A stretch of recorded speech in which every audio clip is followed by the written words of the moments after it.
So, the enrollment process. This is the process we need to continuously build the business. Okay?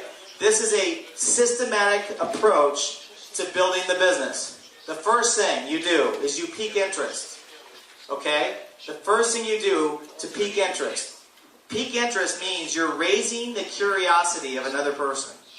Now, when you pique interest, that doesn't mean you explain everything. That just means you get them curious about the business. Does that make sense? I'm going to talk about this a little bit more. The second thing we do is we edify a third-party expert, or we bring in a third party. That's the second step. I'm going to talk about that in a second as well. Then we do a presentation and a quick start training. Every single time you do a presentation, when you're showing the business model, how it works, you need to take 5 minutes and show them the apples. Why? The apples do two things. When you show them the apples, number one, it shows them how simple the business is. Number two, it prepares them for the fact that there will be some green apples and rotten apples, and no matter what they say or do, they will come across these people.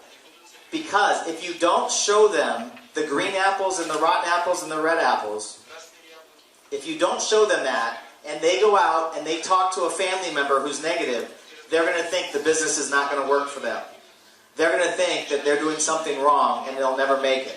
The red apple, green apple, rotten apple prepares them that it's very normal that no matter who you are, there are these groups. It's going to be normal to run into these groups, and this is how you handle these groups. Does that make sense to everybody? So the presentation goes right away. Every presentation is a quick start. Okay? After that, we move them to training events. We want to move them to a training, a consistent training event, whether it's a webinar, a conference call, something where they're getting the basic training, which is what we're doing today. From that, you do corporate events. Okay? The corporate event, which we talked about, is the most important thing you could do. Milan, Italy is the most important thing you and any of your team members can do. It builds belief, which is the one thing all these other processes cannot do. We give you 100% belief and confidence that if you go to work and you go sort for red apples, you'll have the success you want. And then basically this continues and you keep repeating this cycle. So for every new representative, they go through each process. Each of these steps is very important. With each step, you increase the belief of your new distributor. With each step, you increase the probability that your new distributor will have success. If you skip any of these steps, you are diminishing your possibility. The more steps you go through, the higher percentage of success you'll have with distributors. The less steps you go through, the smaller percentage of success you'll have with distributors. Does that make sense to everybody? Peak interest, real quick. I gave the example earlier. Don't worry about writing this down because we have these printed out for you. We have these and we're going to hand them out, so you don't need to write it. I just want you to focus and understand why this works. Okay, the number one mistake people make when they go out and they start talking to people about this business is they start telling them too much information. How many of you did the same thing I did? When I first started calling people, I was doing this. Steve, oh my gosh, you have to come to my house, you have to check out this business, it's the most incredible thing you've ever seen, you can't even understand, there's so much money in it, everyone's so excited, the products are great, this thing's going to go global, we're going to make so much money, you got to go to my house right now. How many of you did that? Okay, most new people will get so excited that they do what's called, they fire hose somebody. You cannot give someone a drink of water with a fire hose. Right? You have to give them a sip. Our job to be successful is to go through and to drop everybody's wall. How many of you have noticed that human beings have huge walls up? Right? We protect ourselves. We're very skeptical in nature as human beings. We think we've seen it all, we've heard it all, we've been through some experiences that were not pleasant in our lives, and so we tend to try to protect ourselves, right, from new things and new people that we don't know. How many of you would agree with this? I think personally, two cultures that try to protect themselves the most, that have the most walls, well, three. Russian, big wall. But once you get past the wall, they're the best people ever. Israeli, big wall. Once you get past the wall, they're family, right? And French, big wall. If you could ever get past the wall. Right? But all of us as human beings have a wall up. We all protect ourselves. All of us, what's the number one thing we all have in common? We are busy. You know, we are busy. Hey, do you want to check out a movie? No, I don't have time. Hey, do you want to go to this restaurant? I can't. I don't have time. Hey, I'm having people at my house. Do you want to get together? No, I don't have time. How many of you would agree that's the number one thing that everybody has in common? It's the number one epidemic in the world is no time. That's the number one thing that prevents people from living life. That's the number one thing that's causing people illness, is the stress and no time. So, our job, if we're doing this appropriately, is to bring down people's wall long enough for them to decide if they're a red apple, a green apple, or a rotten apple. If you want to change people's lives, get good at not saying too much. Get good at just making them curious, and get good at bringing down their wall long enough. They'll decide if they're a red apple. They'll decide if they're a green apple or if they're a rotten apple. Our job is this. So, my approach, very simple. So, hi, it's Jeff. How's it going? And then I say, listen, do you have a minute? The reason I say, listen, do you have 1 minute, is because if you catch somebody in the middle of something, they're not going to listen to you anyway. They'll be like, no, hey, I can't talk. So, what you do is listen, do you have a minute? If they say yes, then you proceed. If they say no, then you say, listen, very important, when can I catch you for about 1 minute? I have to talk to you. Does that make sense to everybody? Okay, the first thing I say is, I know you're busy and you don't have any extra time. Why do I say this? Because what's everyone's number one excuse? I'm busy, I don't have any time. So, if I say to you, I know you're busy and you don't have any time, most of the people are not going to say it back to me because they're going to look silly. Right? Because if they say to me, well, Jeff, I'm sorry, I'm busy. Yeah, I know, I'm the one that just told you you're busy. Right? So they won't do it. But if they do it, you're like, yeah, I know. Weren't you listening? I told you. I know you're busy. I know you don't have time. But, the word but cancels everything before it. So first you acknowledge they're busy and they don't have time. And then you say but, which cancels it. Make sense?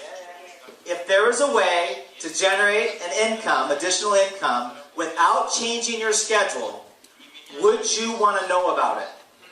Not would you want to do it, not would you want to join, not would you want to try the products. If there is a way to generate an extra income without changing your schedule, would you want to know about it?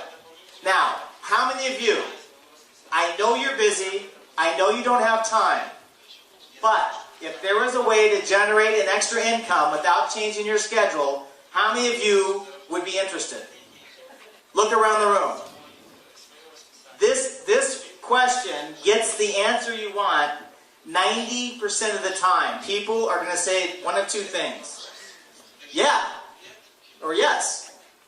Or yes, what is it? Make sense?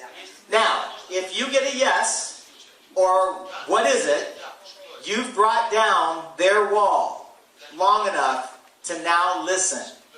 Now they'll listen. All you want to do is get them to listen. If you call them up super excited about the business and you start rambling on about the products and you start talking about the opportunity and you talk about residual income, they're going to be like, hey, I don't have time. How many of you have experienced this? Now, you don't have to say this. I'm showing you what has built a huge organization globally. I'm showing you what we figured out, and once we figured it out, we got everybody saying the same thing. And guess what? 9 out of 10 people were, well, yeah, what is it? That's all you want, is the permission to tell them what it is. Once you get them asking you, what is it? or saying, yeah, I want to know, now you've got their ear, now they're listening. That's all you want to achieve. Does that make sense to everybody? So tell me what. Tell you what is it? I'll get into this. Here's the rule. The moment you get them to say yes, I want to know, or yes, what is it? You have a very important choice in that moment. In that moment, you are either going to be successful or you're going to fail. In that moment, if you choose to start to explain what it is, if you choose to explain the business, you fail. You fail. Here's why. Between you and your friends, there's a relationship and there's trust. But how many of you have ever noticed that your friends do not listen to you? You don't know this yet. How many of you have ever done this? How many of you ever told a friend something or a family member and you were pretty excited or whatever and they went like this? Right?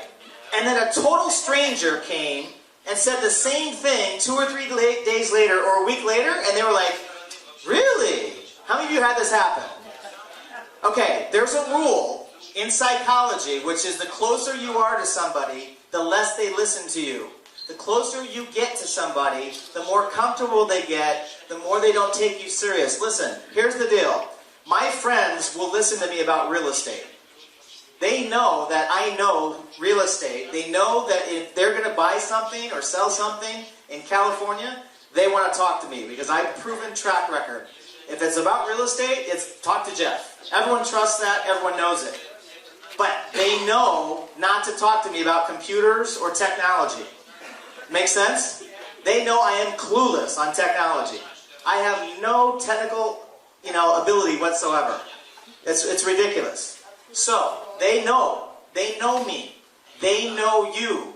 They know you for years. Some of them know you for 20, 30 years. They know you when you were not in a good position. They know you when you made a bad choice. They know you where you were, in a vulnerable position from a relationship. They've been through all of it with you. So they don't look at you the same way. So if you come to them and talk to them about a new business that is outside of your profession, they're not going to listen to you. They know you too much. How many of you realize this? Listen, what you need to do, the moment you get somebody curious, you need to bring in a third party. You need to bring in an expert, quote unquote. The word expert is a fancy word for stranger. Expert just means someone other than you. Listen, between you and your friend, there's trust. They trust you. However, I promise you, they will not listen to you about a new business. They just won't. See, people follow people. They don't follow companies. They don't follow marketing plans. They follow people. So people, how many of you, right now, if I told you this, how many of you would be interested in meeting somebody who could show you how to make $100,000 a month in this business? Raise your hand if you'd be interested in meeting somebody who can show you how to make $100,000 a month. You guys would not be interested in meeting that person. No? Not at all. Oh, you would? Okay. Well, I could show you that. Everybody I've taught, it makes $100,000 a month or more. Everyone I teach, everyone I mentor personally, it makes $100,000 a month or more. So, how many of you were actually curious to meet somebody who could show you how to do that? How many of you? Okay. Far more curious than hearing a training. Yes? Far more curious than hearing a business. Far more curious than anything. Here's the deal. People will always make time to meet successful people that could take them to a better place in their life. People will always make time to meet somebody who could improve their life. They don't necessarily going to make time for a business because they don't have time. They're not necessarily going to make time for great products because they think their life is fine unless they're in a physical state. But they will make time to meet somebody highly successful. Between you and your friend, there's trust. They trust you. You bring in a third party that has success and has credibility, then they're going to listen in a whole different way because it's not you. The closer you are, the less they listen. You edify the third party. To edify means to build the credibility. And now, once you give the credibility to that person, they will respect the person long enough to listen. Does that make sense to everybody? How many of you have seen this happen in live? This is important. How many of you have actually seen a three-way call? How many of you would like to see a three-way call? 2 of you? 3 of you? Okay. I'll show you really fast what a three-way call looks like. Okay? I'll be both the person piquing interest, I'll edify, and then I'll be the expert, so you can see all three. Okay? Would you stand up just so we can use... Okay. I can't remember your first name. Rafi. Okay. Rafi, you're going to be my prospect. Okay? Aran's going to be my expert. Okay? So, just be normal. And be either a red apple or a green apple. Whatever you like. Okay? Now, so I'm going to call Rafi, and Rafi and I are friends. Okay? So, ring ring. Hey Rafi, it's Jeff Carlisle. How are you? Good. Listen, do you have 1 minute? Depends. That's a yes or a no. Do you have a minute? Great. I don't take any, it's like, hey, yes or no. Well, just go with it naturally and see what you'd be. Let's do that. Rafi, I know you're busy, and I know you don't have any extra time whatsoever. But if there was a way to generate additional income without changing your schedule whatsoever, would you want to know about it? Yes? Okay, listen. Okay, I got him to say yes. Immediately, I take it off of me and I put it to my third party. Listen, Rafi, there's someone I want to introduce you to. There's a gentleman that I think you would get along fantastic with. He's extremely successful financially. Prior to current, he was a very top attorney in Tel Aviv. He had an office of over 20 people. Very successful guy. Now he's currently expanding a company that's doing over $250 million in the area. And literally, he asked me who the most successful people I knew. You guys with me or no? He asked me who the most successful people I knew were, and you were at the top of my list. I don't know if you guys will ever do anything together business-wise, but I know he's someone you would definitely want to meet. What's a good time when I can introduce you for about 3 or 4 minutes just to say hi to him? I think it's going to be tomorrow in the afternoon. Okay, do me a favor. What time tomorrow afternoon? After 4 o'clock. After 4? Okay, do me a favor. He's extremely busy and extremely successful, and I'm very lucky just to be able to get him on the phone. He wanted to just say hi and meet you because I told him about you. And if you say it's 4 o'clock and I schedule it, it must be 4. You can't change on me because you can't make me look bad. Is that okay? Okay, great. Now, I call my expert, Aram, and I say this. Aram, hey, it's Jeff Carlisle. How are you? Hi, Jeff. I'm fine. What do you do for a living? Diamond Diamond. Oh, great. Okay. So, good to know. Note to self. Okay. So, Aram, listen. I have a friend of mine, Rafi, who I just talked with. He's open to having a conversation with you. I asked the simple pique interest question. He said, yeah, sure. I told him about you and your success. And he's a diamond dealer. Works a lot of hours. He's been doing this for many, many years. Right? Okay. I'm profiling. And, he's a very conservative, strategic kind of guy. So he's very methodical. He doesn't take a lot of risks normally. He's very, very conservative, very smart, very intelligent. But I think he could be great if he got in the business. All he knows right now is the peak interest question. Okay? So I'm going to... Am I accurate? Yeah, I'm almost pretty accurate. For not knowing you at all. Are you? Lately? Okay. Earlier you weren't. Okay, good. But before he wasn't. I'm pretty good at profiling. So, now, I'd say, can you please make a call around 4 o'clock tomorrow because that's the window he gave us. Now typically, I will already know what my expert's times are that I can use my expert for a three-way call. Does that make sense? Okay, so now I'm going to call with my expert on the phone. I'm going to call Ron. It's 4 o'clock tomorrow. And I'm going to say, listen, we're going to call Rafi. You ready? Okay, now we're going to switch. Now, first I'll be me. Rafi, hey, it's Jeff Carlisle. How are you? Listen, good time, yes? Yeah. I have the person I told you about, Aram, on the phone right now, and I want to introduce you. Aram, this is Rafi. Now I'm Aram. Hi, Rafi, how are you? Good. Nice to meet you. Jeff told me about your success as a diamond dealer. Congratulations. How long have you been doing that? Almost 30 years. 30 years. Wow. Well, yeah, he told me you've had a lot of success, and he spoke very highly of your character. He said you were somebody very intelligent person.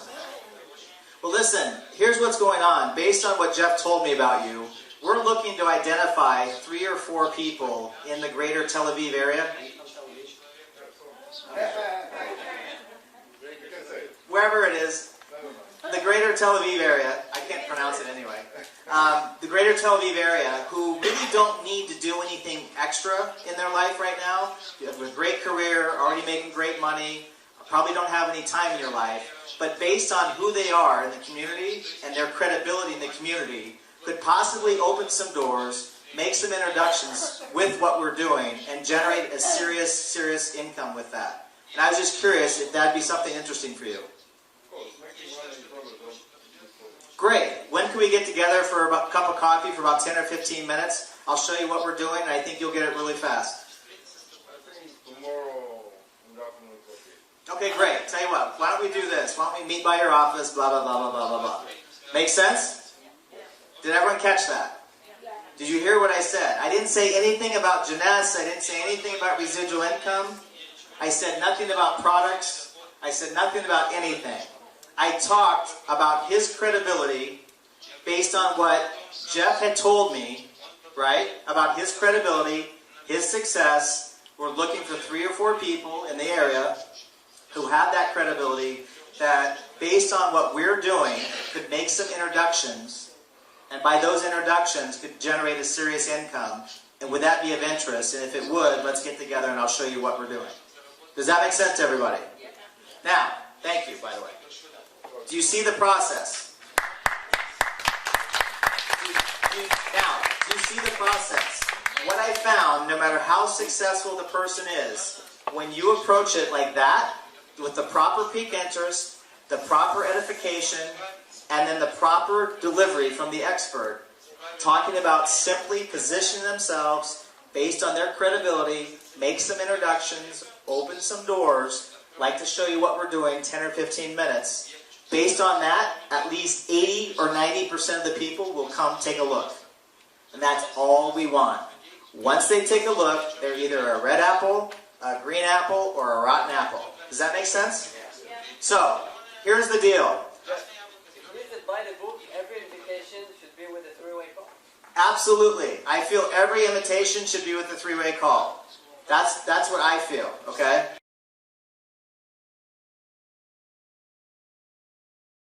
Another point. When you do a 3-way call and you introduce, you are done talking. You have nothing to say. The expert does the talking. At the end of the call, hang up the phone. Hang up the phone. The big mistake that everybody makes, I forgot this one. The big mistake, I get Iran on the phone with Rafi. One mistake is, listen Rafi, I want you to meet Iran. Before he gets talked, well, I got to tell you, this is really incredible. He's going to tell you about this thing, but this is really exciting. I'm really excited that you're talking to him because I know you're going to do really well. I think you'll do really great. You guys will like each other. Okay, go ahead. Right? When you introduce, you're done. No more talking. At the end of the call, big mistake. What most people have done mistakes on. They get done talking. Iran says, hey, let's get together. 10 to 15 minutes. When can we meet? Tomorrow at your office, great. Or tomorrow at Starbucks, cup of coffee, whatever, great. Look forward to meeting you. Then, most people say this. Okay, thanks, Iran. He hangs up, and then most people do this. I told you, Rafi, isn't that great? Yeah, this is incredible. Wait till you hear about the products. The products are great. They have telomeres, they've got resveratrol, they've got all this stuff that cleans your colon and everything else, and I don't know what it is, but it's really exciting, and wait till you see the residual income. There are people getting rich. I mean, everything you say ruins what just happened. Does that make sense? As soon as the expert hangs up, you hang up. If Rafi tries to call you back, you're not home.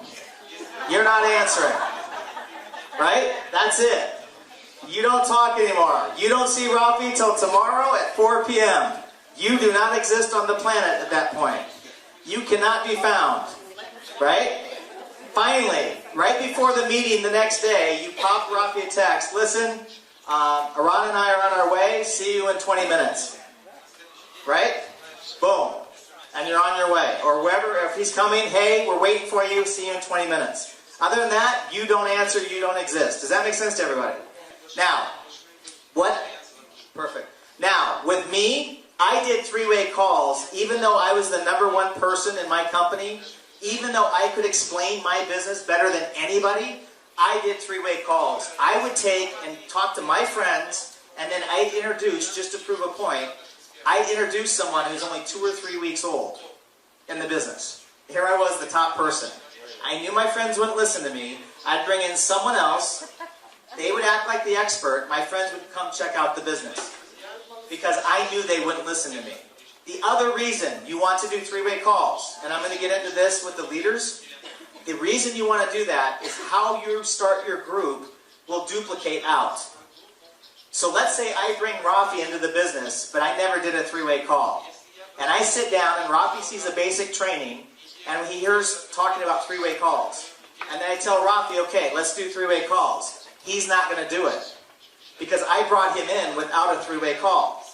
So he's going to think it's unnatural. Why would I do that? That doesn't make any sense. Right? My people will listen to me, of course. And then he's just going to start doing it. Well, as you go, and Rafi recruits people that he thinks need it, who recruit people who think need it, who recruit people who think need it, pretty soon, you're going to have a whole bunch of people who don't have the credibility you do, who don't have the ability to get people to listen that you do, and the whole thing dies. I had 3 giant legs that took off 6 to 8 months. Just boom, just exploded. But I wasn't doing three-way calls at first. This was my first 30 days, and I didn't know any better. So those 6 just started to go, right? 3 of those 6 died. Those legs died. Because no one was doing three-way calls, and eventually we got down to people who couldn't influence others. I had to rejuvenate them, which was really hard. So you want to start every leg with the right process so that it'll continue, it'll be natural to every person. Does that make sense to everybody? Okay. Now, I don't even know what this says. What's that say? When you're edifying somebody, the way you edify somebody is first you talk something about their past success. Second, you talk about their current success. Third, their future. And then last, their character. Okay? So typically, I'm gonna edify Iran again, okay? In the past, he was one of the top attorneys in Tel Aviv. He had 20 people underneath him, extremely successful. Currently, he's leading the international expansion of a company that's doing $250 million in sales, positioned to go to over $1 billion in sales, right? He's actually looking to identify a few people out here. That's why he's here. And he's one of the nicest guys you'll ever meet. He's very straight. He's very methodical. He's a great guy. Make sense? Past success, current, something about the future, something about the character. The character is really important. Why? People always would love to meet a successful person, but they'd be more excited to meet a successful person that's a good person.